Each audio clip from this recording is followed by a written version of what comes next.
Қалай TikToktан ақша таба аламыз? Видеоның соңына дейін қараңыз.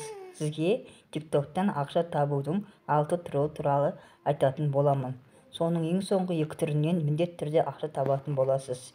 Ең алдымен лайк басып, тіркеліп, комментарий қалдырып кетіңіз. Және достармен бөлісуді ұмытпаңыз. Бірінші түрі TikTok Marketplace. Бұл жерден атақты компаниялармен серіктес болып ақша таба аласыз.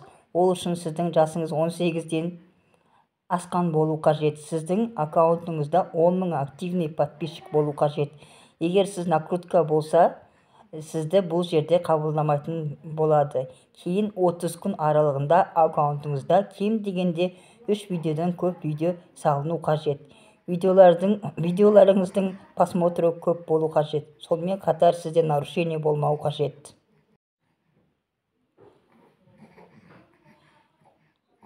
Екінші түрі супер подписка деп аталады. Бұл жерде сізге прямой эфир жүргізгенде кезде ақша төлеп подписка жасайды. Солай сізге ақша таба аласыз.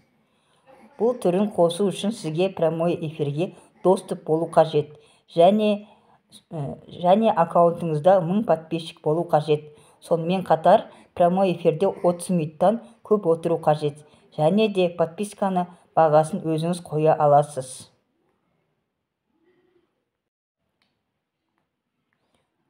Үшінші түрі бәрі білетін творческая программа бета версиясы деп аталады.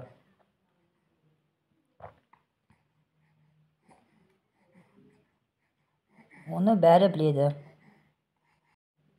Төртінші түрі, яғни сіздің видеоларыңызды ұнатып қалды, ол сізге видеоларыңызды подарка жібере алады.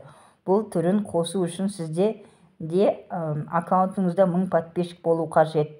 Бесінші түрі әншілердің әндерімен және шаблондарымен видео түсіру туралы ақша таба аласыз. Сізде 1000 подписчик болса, осы түрін қосуға болады. Және алтыншы түрі барлығы білетін стрим арқылы табыс табу. Бұл түрін қосымша үшін сізде 1000 подписчик болу қажет. Ақпарат пайдалы болса, комментарийде пайдалы деп жаза кетіңіз. Сіздермен болған пайдалы ақпарат арнасы.